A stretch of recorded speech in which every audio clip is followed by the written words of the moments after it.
every day and night. Hello, welcome to another episode of Constitutionalist Podcast.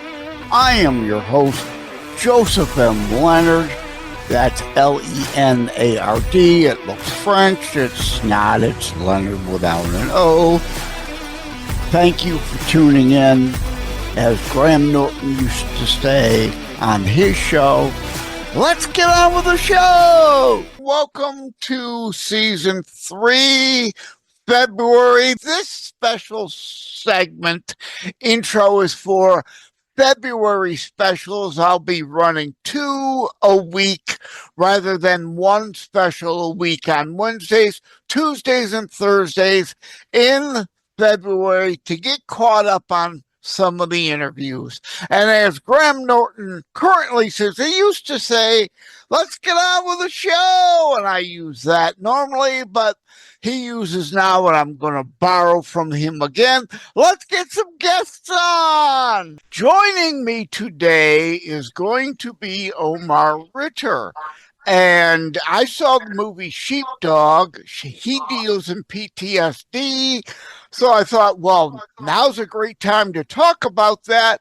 But before I do, I owe Omar a public apology. We were supposed to record a couple days ago.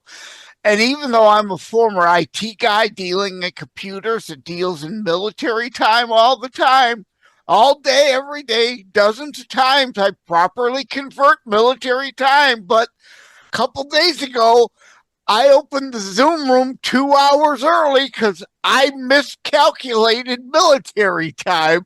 And I'm sitting there waiting for Omar, thinking, where is he? Where is he? Well, he wasn't supposed to be there until 2 hours later. I screwed up. My apologies, Omar. Oh, no problem, Joseph. I appreciate you having me on, Jay Leonard. So thank you. Yeah, just one more proof, as I say, we're all human and flawed and frail and imperfect, right. Can make mistakes, and I did, but unlike some, I'm looking at you, Kimmy Jimmel. I can own up when I screw up and apologize. So anyway, indeed, welcome to the show, Omar. Hey, thank you for having me. Glad to be here. Looking forward to the discussion. I saw the movie Sheepdog. Have you seen the movie? I've seen parts of the movie Sheepdog, and so it's it's very, for me, it was very relatable to some of the things that I've gone through in my time. My Terror Strikes Coming Soon to a City Near You book, partially dedicated to first responders and military, but survivors of casualty events like a 9/11 also can have survivor's guilt version of PTSD. Oh, for sure. When people think PTSD, it's not limited to just military. Yes, correct? Yeah, and I think that's a great point, Joseph, because what people tend to do is they tend to measure your pain by their pain. And I would tell folks that never try to measure somebody else's pain by your own, because PTSD can actually occur from life or death events that happen to you, the individual, life or death events that happen to family members and friends that are close to you as well. Rape victims, assault victims, etc. People in a car crash accident can have PTSD. So we do a bad job of just relating it to military, and that's unfair to service members in some way, but also unfair to the general public who may have gotten into a predicament that gave them PTSD. And we need to recognize that, this illness, it's spread throughout our society, and it's not just limited to our men and women who served in the military or first responders, etc. Exactly. It's there in the name, but we don't really think post-traumatic stress disorder. That's right. There's many kinds of trauma that can trigger such things in people. Exactly. Exactly. What got you into what? Had you suffered it at all? Do you suffer it now, or do you have someone close to you? What got Yeah. you into this concern? Yeah. So this is a great question. And so there's a couple things from me. So first of all, I'm an author for those who don't know, and my book, West Point to Wall Street, my journey to mental wellness. What my book talks about is, my journey growing up, my journey going to West Point, joining the military, fighting in combat in Iraq, also serving in Kosovo on a peacekeeping mission where I saw some situations, but also I had 18 hours of brain surgery, emergency brain surgery that I didn't think that I was gonna make it back from, right? And so for me, Joseph, my PTSD journey is a double-edged sword of both war fighting, but also the trauma at 27, 28 years old of thinking that I might not make it through this brain surgery, and then at the same time learning how to walk again, talk again, having follow-up surgeries, etc. And from 28, 29 years old, I'm already thinking hardcore about how long do I have on this planet. And so has someone that's almost 50 years old, before I leave this planet, what I wanted to do is write this book so I can help everyone, whether you're a service member, a veteran, a civilian in a high profile, stressful job, or just a family member trying to support everybody else but not really caring about your needs, to recognize that mental health is a serious issue. I want to make it a conversation so that folks can get the help that they truly need to get better. So that's how it plays in for me, Joseph. Well, you led to the next question because you said about getting better. There's not really a cure, certainly not a drug that seems to cure. There's drugs that deal with different symptomal aspects of it, but it is something one can live with and get better from. Never fully back to what you were, but better, the word you used. Yeah, I mean, I agree with that, but I would also say that if you go and you blow out your knee, right?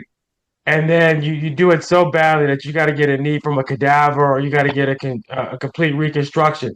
You can come back to the field. Athletes do it all the time. And typically they come back at 90%, 95%, but they're never quite the same. PTSD, mental health issues, same thing. You have to go get the treatment and you can get better. Now, are you ever going to be like completely 100% what you were before that traumatic event? The answer is probably not. But you also won't be on edge all the time, having suicidal thoughts, of taking your life, taking somebody else's life, always down in the pits, not able to get out of bed, etc. So you can live a full life knowing that your knee or your brain or whatever injury that you're getting treatment for is never going to be 100%, but it's going to be good enough for you to do the work that God put you here on earth to do. Yeah, and I like to hearken it also kind of also to anxiety, stress, Right. depression.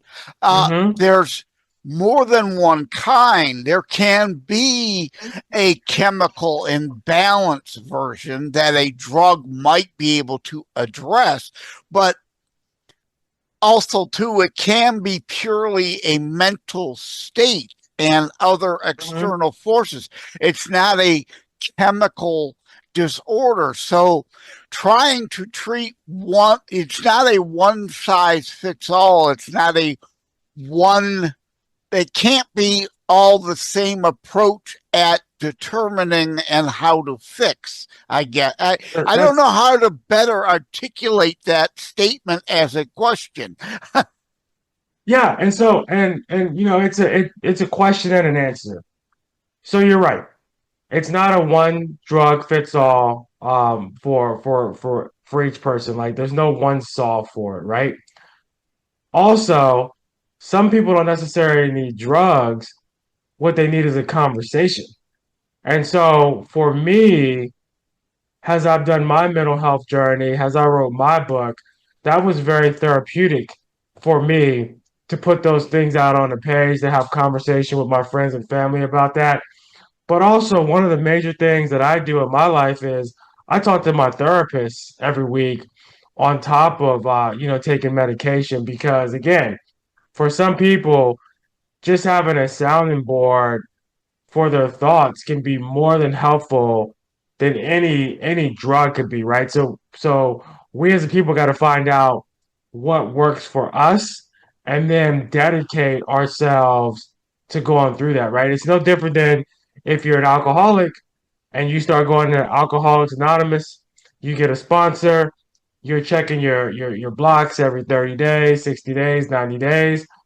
PTSD, anxiety, depression, no different, right? You have to seek the treatment and you have to stay on the right path. I mean, every day I make a decision to take my medication for my PTSD, and I can easily fall off the train and get away from that because maybe I'm gaining some weight or maybe I'm feeling lazy. But for me, gaining a little bit of weight, feeling a little bit more lazy is not worth me coming off that and falling off a cliff or having my brain hijacked and causing me to do something that I can never, repay or that I'm going to regret for the rest of my life. Well, the movie Sheepdog deals a bit in the therapy aspect, and Hmm. indeed, the scene that makes sense is where he is saying to her, the therapist, "You have never been in combat. You could never conceivably understand what I've been through." And indeed, the only answer to that is yes, you are correct, but I'm here to try to understand. I'm Right. here to try to work with you to help you come out of the things that affected you and are holding you down now. It's like I'm a big hockey fan. I used to play hockey. Uh, the Nashville Predators and other teams during their games used to have this embrace the awkward uh, public service announcement anti-suicide campaign, right? Hmm. Embrace the awkward. I don't know what you're going through, but I could tell something is different. I could tell Right. you're not you. Something is wrong. Please understand, I may not be able to relate, but I am here willing to listen. And if I can't help you, I commit to try to work with you to find someone who can help you. Because indeed, correct, talking it out can make a difference. Right. And I would say, Joseph, all over this country in America is obviously the greatest country in the world for many reasons. But in this country, we have thousands of nonprofits that are dedicated to anxiety, depression, stress, thousands of hotlines, thousands of caregivers that actually set their time aside to do these things for free and clinicians.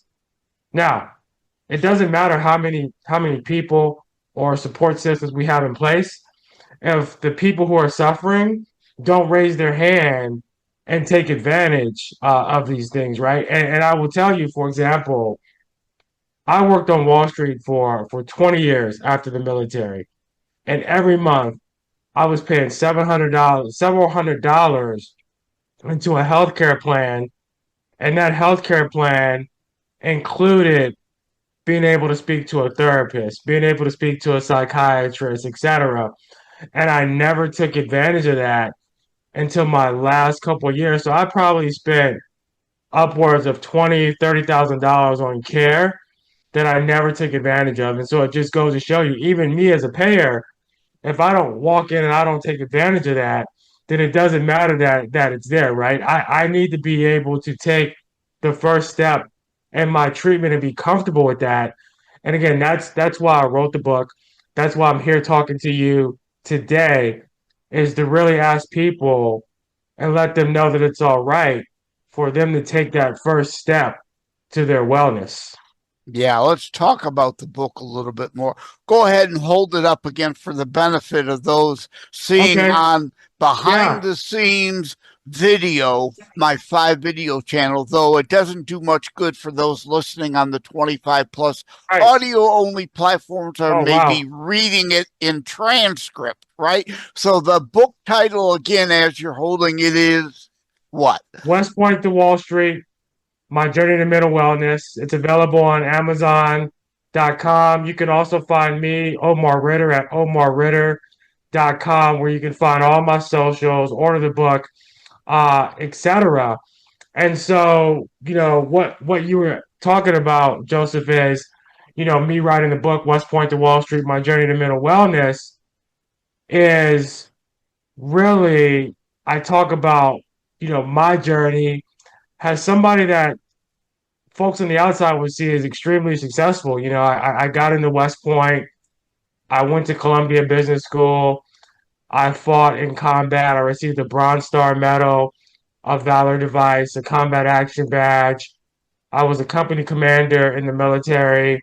When I got out, due to my brain surgery, I didn't slow down. I actually showed up to Columbia Business School with stitches in my head, ready to do the next thing because I had family members depending on me and paying very little attention to the PTSD that was dragging me down from both war and the brain surgery and the anxiety or stress of going to yet another really hard institution with people that were on the top of their game when I wasn't on the top of my game, because now I'm dealing with the stress of keeping up, PTSD, trying to heal from a brain surgery, and I'm going to school with people that are very close to being genius, who are 100% healthy, and I'm trying to compete with them, right? So, the book talks about that. But what I want to say is, if somebody like me, with all this pride, drive, grit, can actually raise my hand and say, I have PTSD, I need help, I need to seek counseling, surely anyone else can do this as well. We can make this an everyday conversation. Yeah, and that's part of it here is everyone's story is slightly different. It's right. They may say, well, I he can't relate to me. It may have worked or is helping for him, but it's Mhm. that pride thing. And uh, that sometimes gets in the way. It won't work for me. Well, you can't know it won't help until you're willing to try and see. And indeed, the sheepdog movie plays into that. That his belief that you can't really relate to me. Talking it isn't good, but the human brain uh, psychology has a pretty firm basis over thousands of years of study to understand there are other underlying related things that can help people to help themselves. But that again is really the bottom line. As you said, you have to recognize, yes, this is a problem and I want it to be better. Others can help me be better. But at the end of the day, it's really up to me working to be better. Yes? Yeah, and Joseph, one of the things also with anxiety, PTSD, obsessive compulsive disorder, for some people it can be their superpower. And so what I would tell you is that when I was doing investment banking, and now I'm a finance and accounting guru, my obsessive compulsive disorder makes me the very best finance person, one of the top finance people. on the planet when it comes to being able to help small and medium-sized business owners and look at their financials and forecast for their 3 to 5 years, because I always look for trends and numbers, and I always want to get everything right in the numbers and understand them before I come back to them and simplify. And being able to simplify, financials makes me a really good. I do adjunct professor of accounting at UNC Charlotte, and so my students always tell me, "Man, you're so good at making the complicated seem simple," and that's because my obsessive compulsive disorder is like, "Hey, how can I simplify, these things for the masses?" And so it's not always a negative thing if it's not impeding with your health.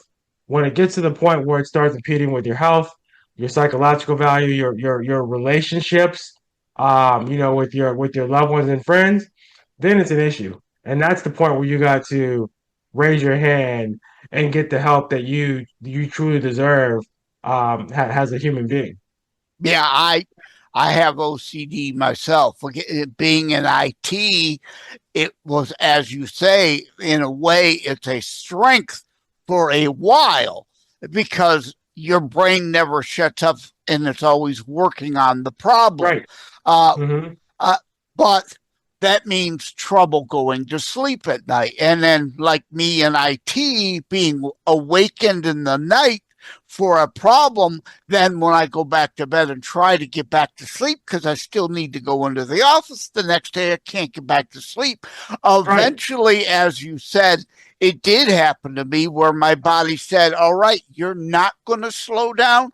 Guess what? We're going to force you to slow down. And my body basically shut down. And it's why I'm got this program today. I'm at home on disability, can't work a normal job anymore because of the stress and anxiety, and my brain won't stop until it comes to a point where it just shuts down. Indeed. So, again, not the same, but can relate in a way. Stay with us. We'll be right back. Every life is a story. Some just end too soon. Ryan's life unfolds through words on paper, dreams of youth, love discovered, and the challenges of growing up. He found purpose in love, joy in family, and meaning in every small moment. But even the strongest hearts can break, and sometimes life takes unexpected turns. Through laughter and loss, Ryan leaves behind something greater than memories, a lasting legacy. A short story, A Lasting Legacy, by Joseph M. Leonard. A moving reflection on life, love, and the stories we leave behind. Available on Amazon in ebook, paperback, and hardcover editions. By Joseph M. Leonard.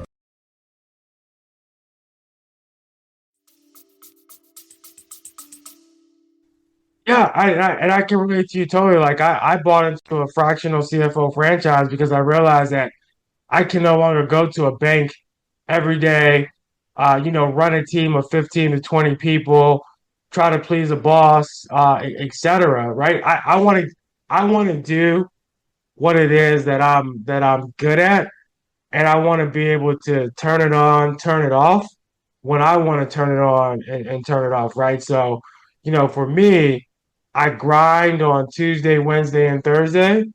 Monday and Friday, I'm sort of ramping up on Monday and ramping down on Friday. So I'm not thinking about financial models in my sleep, nor do the small and medium-sized business owners I work for want me to do that, because typically whatever I'm giving them, it's the first time they've ever seen it.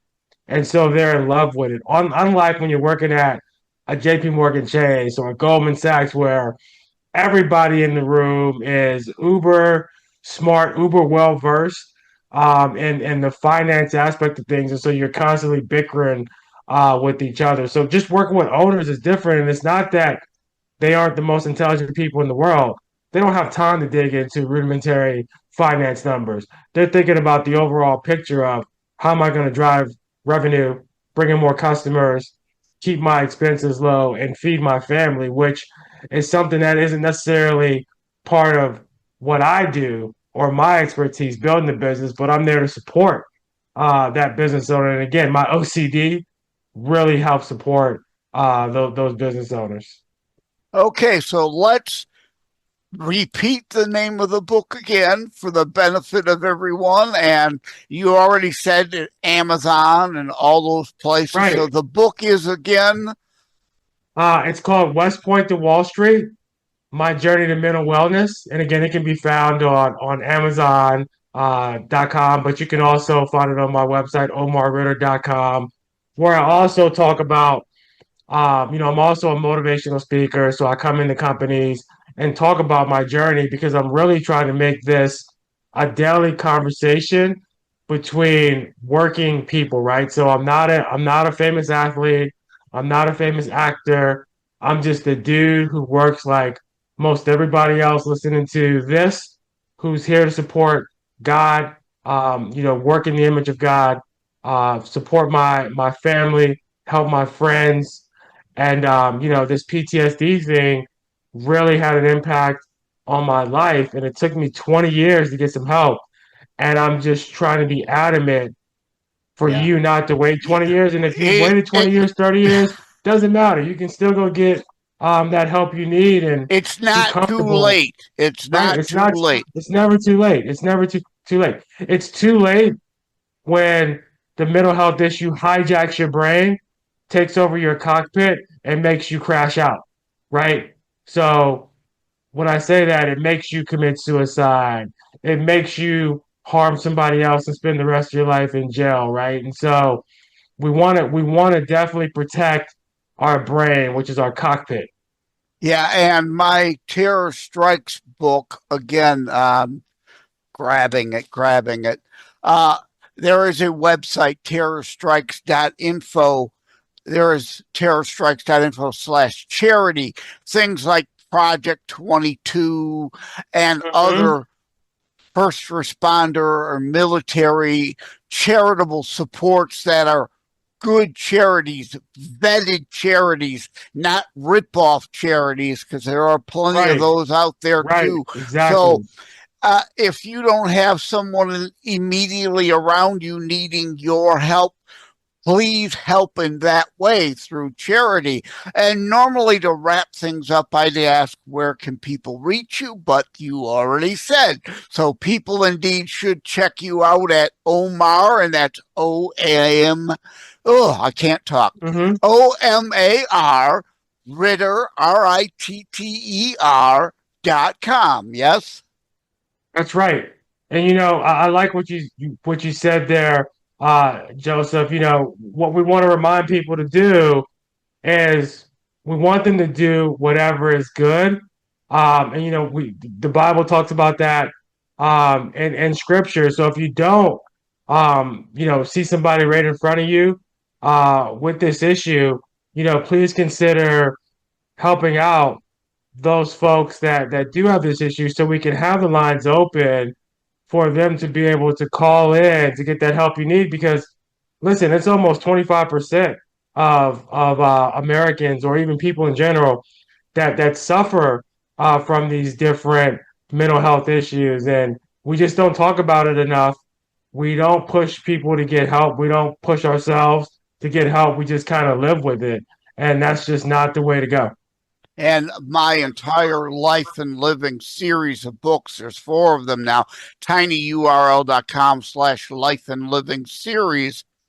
All life has value. You might not think so in a given moment. You might not recognize. It's not like the movie It's a Wonderful Life, where Clarence is going to come down and miraculously show you all the wonderful events that made your life worth something, right? It may be just a bunch of little things that you'll never ever recognize Mm-hmm. that have a butterfly effect and do matter. You being here matters. Your life matters. It has Right. value. It has meaning. I was reaching, couldn't grab, couldn't find right offhand the suicide helpline. I have that image. I'll put it up online in post on the Right. screen.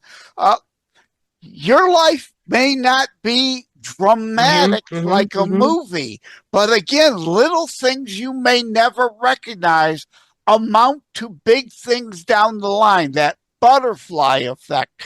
I also like to say the old Pantene shampoo commercial, although as you could see from the leukemia, the chemo, I no longer have hair.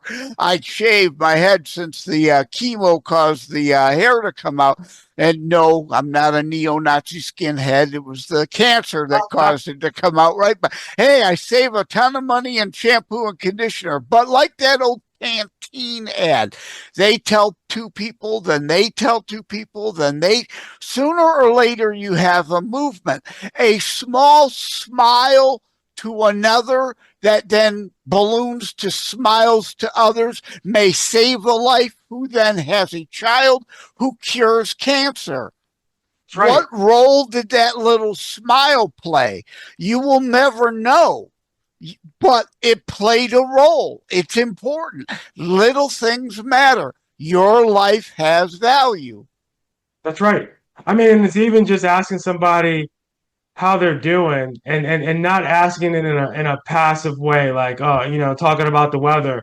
It's like, really, how are you doing? Mindlessly talking about the weather has a benefit. It's a social interaction. That's right. I'm acknowledging that you're alive and that you're a person, right? So I'm giving you that acknowledgement. Correct. And I may not even know you, but I care. I care enough to strike up that meaningless weather conversation. Exactly. Yeah, and we're more alike than we are different. And once we all realize that, the world will be a better place and there'll be less stress out there. But until that happens, what I want to close with, Joseph, is just ask people to take care of themselves, have the conversation, and help others that may need to have that conversation. It needs to be out in the open. We can no longer suffer in silence ourselves or let other folks suffer in silence. So thank you, Joseph, for having me on. Oh, thank you, Omar Ritter, for coming on. And you're right. We have more in common than we do have difference. We may share a different skin tone, but we are one human race. We share the same DNA. We may be from different sub-regions around the planet with minor cultural differences, but we are but one human race. And why Martin Luther King Jr.'s biblical channeling of content of character is what matters. Right. That's right. All right. Thank you, Omar Ritter, for stopping by. Again, I apologize for the screw up the other day. Good. All good. I'm happy to be on. All right. Take care. God bless. Love you. All right, Joseph. You too. Love you, man. Like and subscribe to Constitutionalist Politics Podcast and share episodes. We need your help. Thank you for having tuned into another Constitutionalist Podcast show. I really appreciate that you stopped by. Again, please like, share, subscribe. We need you to help spread the Constitutionalist movement. Thank you again. Take care. God bless. Love you all.